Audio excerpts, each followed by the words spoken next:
신앙생활을 오랫동안 한 성도라면 한 번쯤 이런 생각을 했었을 것입니다. 내가 그 베드로나 요한이나 이런 야고보 사도들처럼 예수님을 내가 좀 그 당시에 지금 20세기에 태어나지 말고 내가 그 당시에 1세기에 태어나서 예수님을 직접 만나고 예수님과 같이 사역도 하고 여행도 하고 그랬으면 얼마나 좋을까.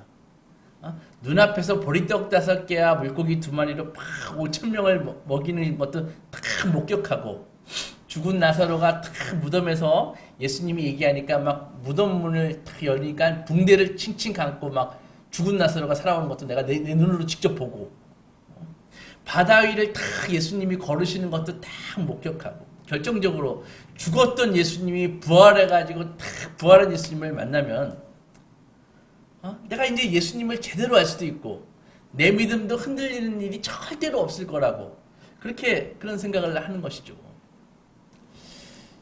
그런데 과연 그럴까요? 답은 아닙니다. 오히려 그 당시 베드로나 제자들보다 오늘 신앙생활을 하고 있는 우리가 예수님에 대해서 훨씬 더 잘 알고 있습니다. 예수님을 한 번도 본 적도 없는데 어떻게 그 사도들보다 당시 1세기 성도들보다 우리가 더 예수님을 잘 알 수 있어? 라고 의문을 가질 수도 있을 것입니다. 그럼 실제로 제자들은 예수님에 대해서 아주 잘 알고 있었을까요? 성경을 읽어보면 그렇지 못했음을 알 수 있습니다. 예수님이 십자가 지기 직전까지도 제자들은 예수님이 누구신지 잘 몰랐습니다. 예수님이 왜 세상에 오셨는지, 앞으로 어떻게 하실 것인지 그런 거 잘 몰랐다는 것이죠. 예수님이 여러 차례 말씀하시거든요.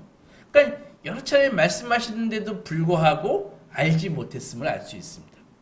죽음을 앞두고 3년 동안 함께한 제자들에게 요한복음 13장에 보면 33절에 예수님이 이렇게 말했습니다.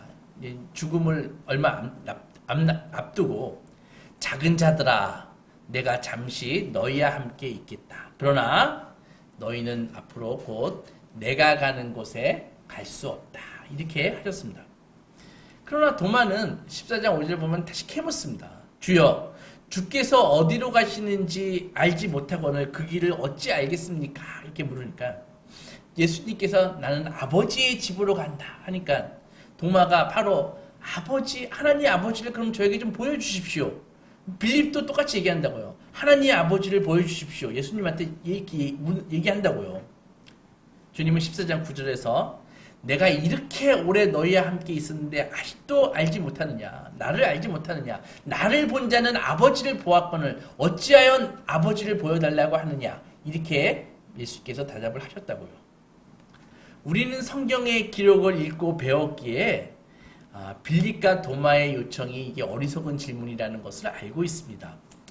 베드로도 예수님이 인간의 죄를 위해서 죽으셔야 한다고 내가 죽기 위해서 이 땅에 오셨다고 그렇게 얘기했는데도 불구하고 십자가 지시는 당일까지도 십자가 지시고 나서도 그 의미를 깨닫지 못했습니다. 그래서 부활하신 예수님을 만나고 나서도 예수님이 잠깐 안 보이니까 그래 이제 다 때려치고 우리 고기나 잡으러 가자 해가지고 그 일당들을 사람들을 다 모셔가지고 고기 잡으러 다시 갈릴리로 내려갔지 않습니까? 예수님은 그 많은 시간과 관심을 제자들에게 쏟고 나서도 너희가 정말 나를 알지 못한다 라고 한탄하셨습니다.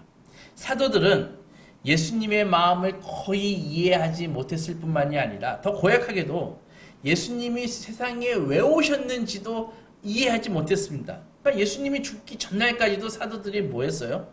누가 예수님 다음에 넘버 2냐? 누가 예수님 좌청룡 우베크가 돼가지고 앞으로 힘 좀 쓸 거냐? 서로 꽤 다투었지 않습니까?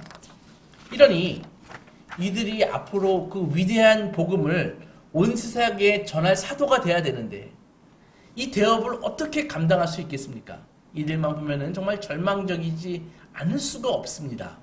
그러나 주님은 소망의 길을 제시합니다. 본문 16절 보면 내가 아버지께 구하겠으니 그가 또 다른 보혜사를 너희에게 주사 영원토록 너희와 함께 있게 하겠다. 그는 진리의 영이다.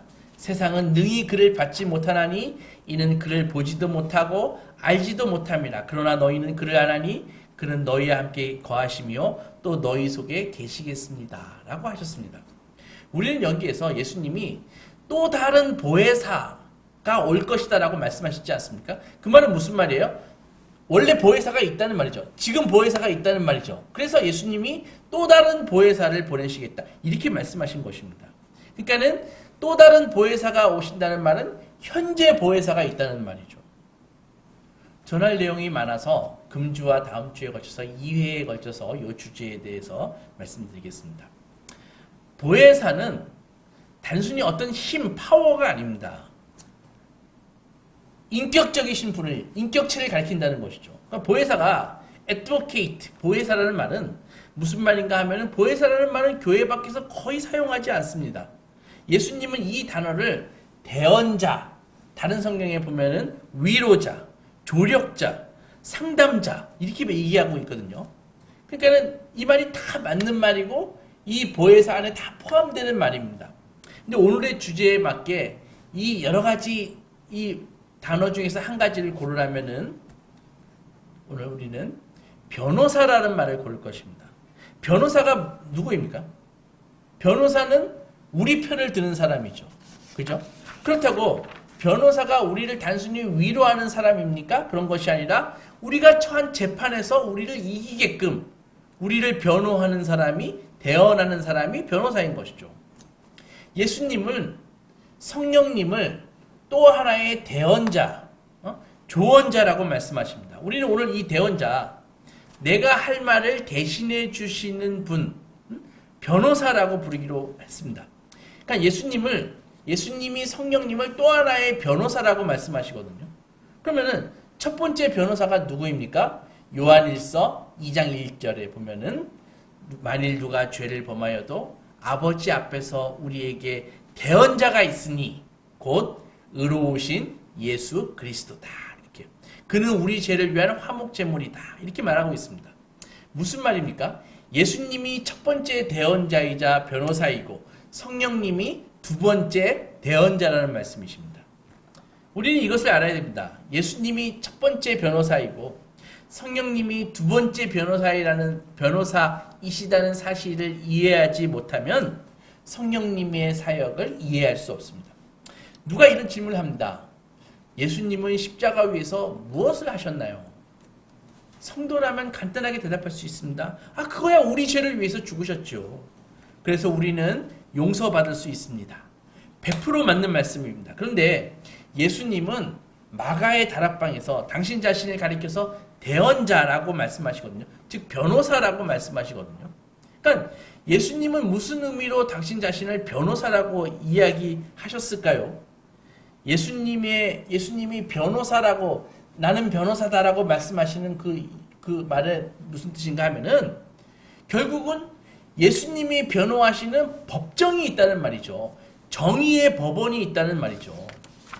즉 우리가 언젠가 하나님 앞에 서야 할 법정이 있다는 말입니다.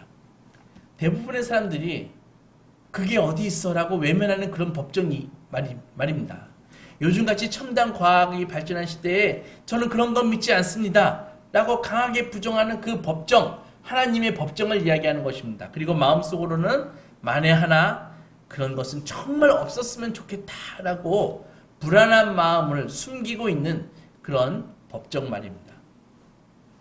성경은 모든 사람들의 마음 깊은 곳에서는 누군가 우리를 지켜보고 있다라는 느낌을 갖고 있다고 합니다. 내가 아닌 여러분, 이 말이 맞는 것 같습니까? 저는 100% 맞는 거라고 저 자신을 관찰해보면서 알 수 있습니다. 누군가 내 마음 깊은 곳에 나를 지켜보고 있어. 모세의 율법을 모르더라도 우리 마음속에는 바로 하나님이 심어놓으신 율법이 있다는 것입니다. 양심인 것입니다. 비록 그 느낌을 억누르고 무시할 수는 있어도 그것을 제거할 수는 없는 것입니다.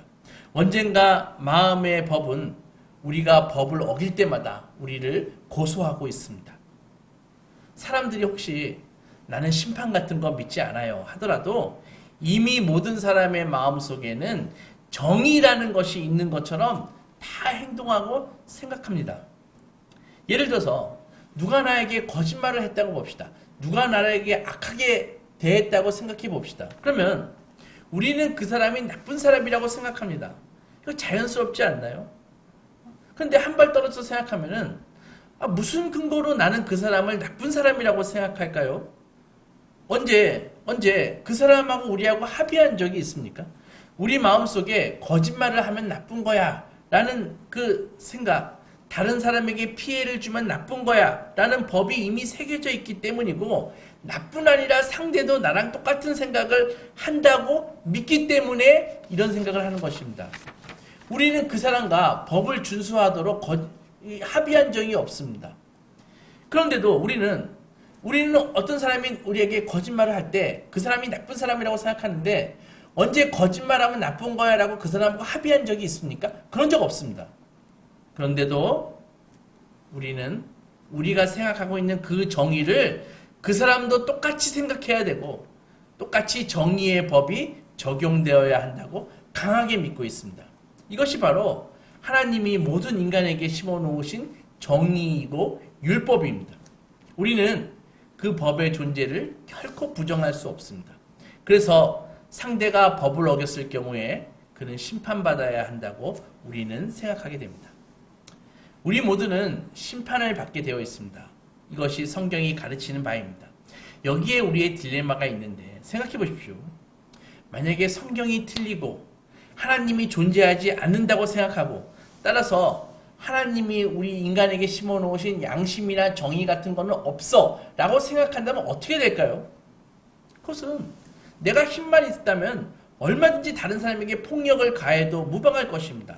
온갖 불의를 행해도 무방할 것입니다. 왜? 어차피 적자 생존 아닙니까?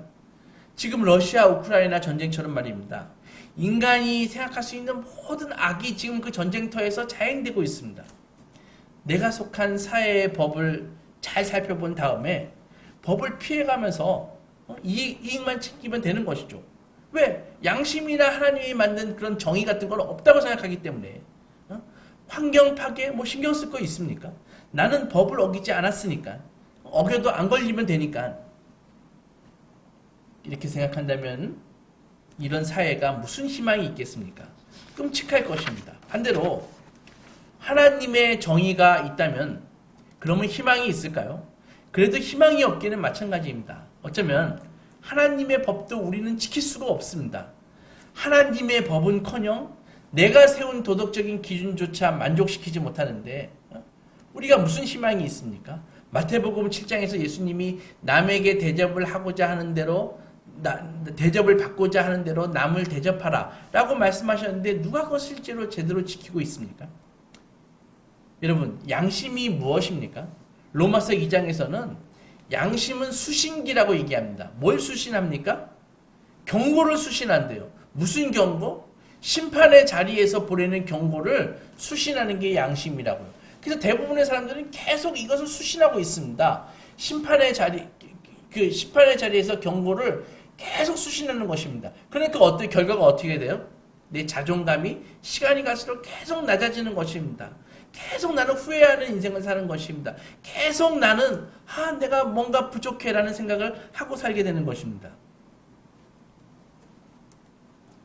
로마서 14, 15절에 이것을 이렇게 표현합니다. 율법 없는 이방인이 본성으로 율법의 일을 행할 때에는 그 사람이 율법이 없어도 자기가 자기에게 율법이 되나니, 이런 일들은 양심이 증거가 되어 그 생각들이 서로 고발하고 변명하고 그 마음에 새긴 율법의 행위를 나타내느니라. 말이 어렵습니다. 이게 무슨 말인가 하면 바로 좀 전에 설명드린 그것입니다. 하나님을 믿지 않더라도, 성경을 들어본 적이 없더라도 하나님은 모든 인간의 마음속에 이미 양심이라는 율법을 주셨다는 것입니다. 그리고 그 양심이라는 율법은 수신기가 되어서 심판의 그 경고의 신호를 계속 듣게 된다는 것입니다. 계속 울리는 것이죠. 그래서 모든 사람은 이 심판의 신호를 계속 받기 때문에 죄책감을 갖고 사는 것입니다. 후회함을 갖고 사는 것입니다. 그러므로 만약 하나님의 심판이 존재한다면 그것은 나중에 죽어서 닥칠 문제가 아니라 지금 여기에서 심판의 소리를 계속 들은 그 양심을 가진 사람들은 자존감이 부족해지고 수치와 죄책감을 가지고 살게 되는 것입니다. 그러니까 이런 감정은 우리의 능력으로 떼어낼래야 떼어낼 수가 없습니다. 죽을 때까지 우리 속에 자리 잡고 있습니다. 때때로 다른 사람에게 책임을 전가해 보기도 합니다. 내가 이렇게 된 것은 다 그 인간 때문이야. 아니면 내 환경이 너무 불우하기 때문이야. 내 환경이 너무 안 좋았기 때문이야. 환경에다가 책임을 전가하기도 합니다. 그러나 여전히 우리는 비난받고 있다는 느낌을 지울 수가 없습니다. 너는 바보야. 무능력해. 실패자일 뿐이야. 나쁜 놈, 사기꾼 같은 이라고 계속해서 우리의 내면은 우리를 고발합니다. 마땅히 되어야 될 존재가 되지 못하고 실패자로 그 규정하는 소리를 계속 듣게 된다는 것입니다. 후회하고 고통스러워합니다. 여러분, 거리에 나가 보십시오.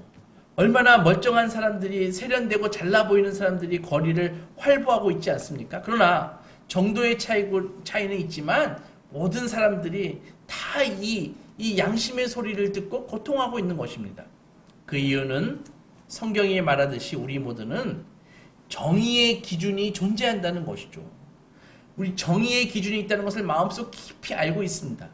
그리고 그 기준을 우리는 절대로 못 맞추고 있다는 것을 우리 자신이 알고 있는 것입니다. 그리고 언젠가 우리 자신이 나를 심판하는 자리에 가야 한다는 것을 우리 영혼은 알고 있는 것입니다. 그래서 불안하고 괴로워하고 있는 것입니다. 왜 그럴까요? 그것은 우리가 홀로 그 재판을 감당할 처지가 못 되기 때문입니다. 그래서 우리는 그 심판의 자리에서, 그 재판의 자리에서 우리를 변호해 줄 변호사가 필요한 것입니다. 대언자가 필요한 것입니다. 하나님의 죄에 대한 그 엄격한 기준이 존재하고 그 존재를 양심이 계속 증언하고 있습니다. 정의의 칼을 나는 맞아들일 그럴 자신이 없습니다. 그럴 때 우리의 진정한 대언자가, 진정한 변호사가 필요한 것입니다. 우리의 대언자가 무슨 일을 할까요? 생각해 보겠습니다. 만약 제가 죄를 저질렀습니다. 그래서 손해본 사람이 저를 고소했습니다. 저는 법정에 출두해야 됩니다. 법정에서 나의 변호인은 바로 누구일까요? 어떤 의미일까요? 적어도 법정에서 나의 변호인은 바로 나입니다. 법정에서 저는요, 변호사 뒤에 숨습니다. 저는 말을 더듬지만 변호사는 말을 더듬지 않습니다. 저는 법을 잘 모르지만 변호사는 법을 잘 압니다. 그러면 저는 법정에서 말을 더듬지 않고 법을 잘 아는 모습으로 보여지게 됩니다. 왜 그럴까요? 저는 변호사 뒤에 숨었으니까. 나는 변호사 속으로 사라져버렸으니까. 저는 무식하지만 저의 변호사는 똑똑하니까. 법정에서 비치는 저의 모습은 저는 무식한데도 불구하고 변호사가 보이기 때문에 저의 모습은 똑똑하게 보이는 것입니다. 법을 잘 알고 법리대로 말을 유창하게 하는 모습으로 비춰지게 됩니다. 심지어 저는 법정에 나갈 필요도 없습니다. 변호사가 나의 대리인으로서 대신 법정에 나갑니다. 그래서 저는 법정에서 어떤 모습으로 비춰질까요? 나의 변호사가 승리하면은 나도 승리하는 것이고, 나의 변호사가 패배하면은 저도 패배하는 것입니다. 저는 대언자 안에서, 변호사 안에서 없어집니다. 변호사 안에 있는 것입니다. 요한일서 2장 1절의 말씀을 다시 한번 보겠습니다. 만일 누가 죄를 범하여도 아버지 앞에서 우리에게 대언자가 있으니 곧 의로우신 예수 그리스도시라. 그는 우리 죄를 위한 화목제물이니. 여러분, 만일 우리가 하나님의 정의의 기준 앞에 유죄로 드러나게 된다면 우리에게 필요한 것이 무엇일까요? 나의 양심 앞에서 유죄로 드러난다면, 죄가 있다고 드러난다면 나에게 필요한 것이 나에게 진짜 필요한 사람이 누구일까요? 나에게 정말 좋은 모범을 보여줄 스승님이 필요합니까? 나를 지지해줄 조력자가 필요합니까? 내 말을 잘 들어주고 내 마음을 잘 챙겨주는 사람이 필요합니까? 너는 할 수 있어. 중요한 것은 꺾이지 않는 마음이야. 라고 말해줄 사람이 필요합니까? 그런 사람들이 필요합니다. 큰 위로가 됩니다. 그러나 나에게 진짜 필요한 것은 그런 사람이 아닙니다. 나는 단순히 조언자가 필요한 게 아닙니다. 나는 단순히 나를 위로해 주는 사람이 필요한 게 아닙니다. 나를 하나님 앞에서 나 대신 나아갈 완전한 대언자가 필요한 것입니다. 저는 죄인입니다. 명백한 사실입니다. 그럼에도 불구하고 나의 무죄를 입증할 대언자가 필요하다는 것입니다. 위로자가 필요한 것이 아닙니다. 왜? 나는 죽을 수 없기 때문입니다. 죽고 싶지 않기 때문입니다. 그래서 나의 무죄를 입증할 변호사가 필요한 것입니다. 지금 제 말이 어거지로 들리나요? 어거지 맞습니다. 저는 죄인이지만 그럼에도 불구하고 무죄 선고가 필요합니다. 무죄 선고가 유일한 나의 희망입니다. 죽을 수 없잖아요. 그래서 나는 죄인이지만 죄가 있지만 나의 무죄를 입증할 변호사가 필요한 것입니다. 중보자라는 말은 사회에서 거의 들어본 적이 없습니다. 교회에서만 주로 사용하는 말입니다. 따라서 처음에 중보자라는 말을 들으면 생소하게 느껴지죠. 예수님을 중보자라고 하는데 예수님은 어떻게 나를 중보하실까요? 이런 생각을 해봅시다. 예수님이 하나님 앞에 가가지고 하나님, 제가 권땡땡의 대리인입니다. 저의 고객이 아주 안 좋은 한 주를 이번 주도 보냈네요. 죄도 엄청 짓고요. 기도는 거의 하지 않고 말씀도 전혀 읽지 않았네요. 그리고 인간성은 거의 바닥이네요. 죄송해요. 제가 대신 사과드릴게요. 벌을 받아 마땅하죠. 하지만 하나님 어떻게 좀 봐주세요. 저를 봐가지고 말이죠. 그래서 그에게 한 번만 기회 주시기를 부탁드립니다. 라고 예수님이 애원을 하면 하나님께서 좋아. 너희에 한 번 더 기회를 주지. 라고 말씀하실까요? 여러분들 이 예가 어떻다고 생각되십니까? 설득력이 있어 보이지만은 여기에는 문제가 있습니다. 그것은 예수님이 나의 무죄를 주장할 근거가 없다는 것입니다. 예수님은 그저 한 번 기회를 달라고 하나님한테 애원할 뿐입니다. 만약에 한 번 기회를 줬다고 쳐요. 그래서 또 제가 계속 죄를 지면 어떻게 되겠습니까? 나중에는 예수님이 아무리 죄 좀 봐달라고 애원해도 하나님이 야, 이 죄는 안 되겠다. 더 이상 안 되겠다. 못 참겠다. 하실 수도 있지 않을까요? 이것은 적절한 상상이 아닙니다. 변호사는 상황을 유리하게 해석하는 사람이 아닙니다. 변호사는 애원하는 사람이 아닙니다. 말을 잘해서 판사의 심금을 울리는 사람이 아닙니다. 우리에게는 진짜 근거가 필요합니다. 우리의 무죄를 주장할 수 있는 근거가 필요한 것입니다. 그리고 그것을 바로 예수님이 가지고 계신 것이죠. 죄인임이 명백한 우리는 하나님의 재판에서 어떻게 용서받게 됩니까? 근거가 무엇입니까? 요한일서 2장에서 보면은 그는 우리 죄를 위한 화목제물이니 라고 되어 있습니다. 예수님은 방금 말한 예화처럼 하나님께 나아갈 때 우리에게 자비를 베풀어 주시기를 구하지 않습니다. 물론 하나님이 예수님을 보내신 것은 하나님의 사랑이고 자비이지만 그 자비는 이미 베풀어졌기 때문에 예수님은 더 이상 그것을 하나님께 간청하지 않습니다. 요한일서 1장 9절에서 보면은 만일 우리가 우리 죄를 자백하면 그는 미쁘시고 의로우사 우리 죄를 사하시어. 미쁘시다는 말이 무엇입니까? 미쁘시다는 말이 히터 좀 꺼주세요. 미쁘시다는 말이 무엇입니까? 신실하시다는 말이죠. 그렇죠? 신뢰성 있으시다는 말이죠. 그러니까 이 말을 지금 잘 생각해 보셔야 됩니다. 만일 우리가 우리 죄를 자백하면 그는 하나님은 미쁘시고 의로우사 우리 죄를 사하시어 이렇게 말씀하시잖아요. 그러니까는 무슨 말입니까? 하나님이 자비로우셔서 우리에게 또 한 번의 기회를 주시겠다는 것이 아니라 하나님이 신뢰성이 있으시기 때문에 의로우시기 때문에 용서하신다고 되어 있습니다. 무슨 말입니까? 이 말은 하나님이 우리를 용서하시지 않으면 하나님은 의로우시지 않다는 말입니다. 어떻게 그렇게 될까요? 예수님이 주장하시는 바가 무엇입니까? 그것은 예수께서 재판장 되시는 하나님께 이렇게 변론하시는 것입니다. 의로우신 재판장님, 나의 백성은 죄를 범했고 법은 죄의 값은 죽음이라고 이야기하고 있습니다. 그러나 제가 그 값을 이미 치렀습니다. 여기에 나의 피, 나의 죽음의 증거를 보십시오. 따라서 두 번 죄값을 요구한다는 것은 의롭지 못합니다.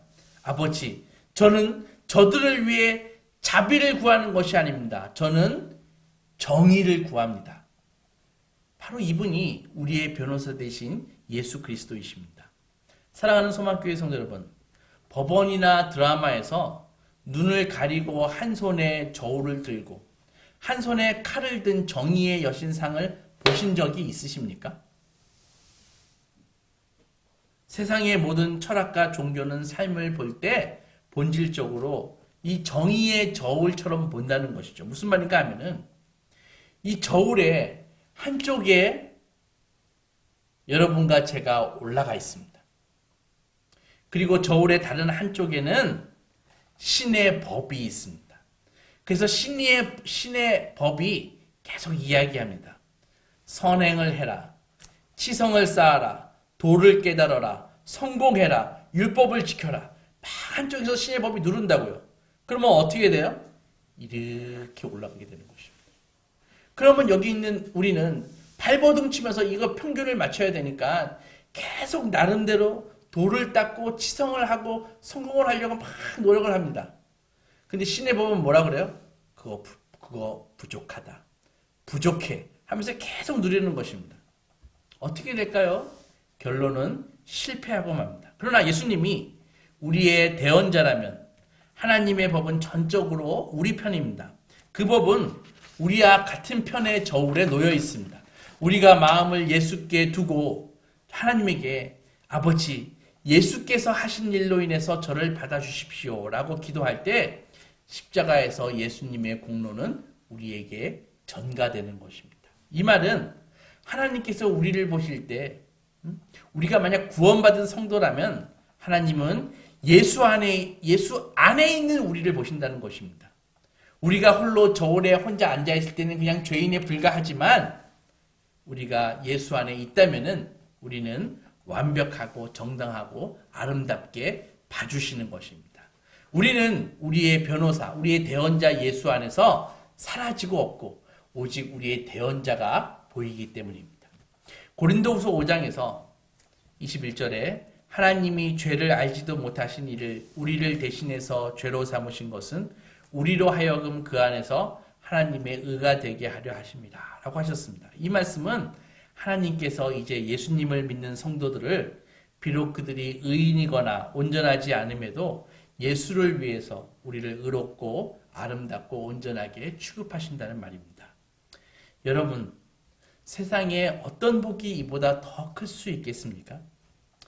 이 고난 중간에 우리의 변호사시요 대언자 되신 예수님과 깊이 연합하는 소망의 자녀들이 되시기 주님의 이름으로 축원합니다.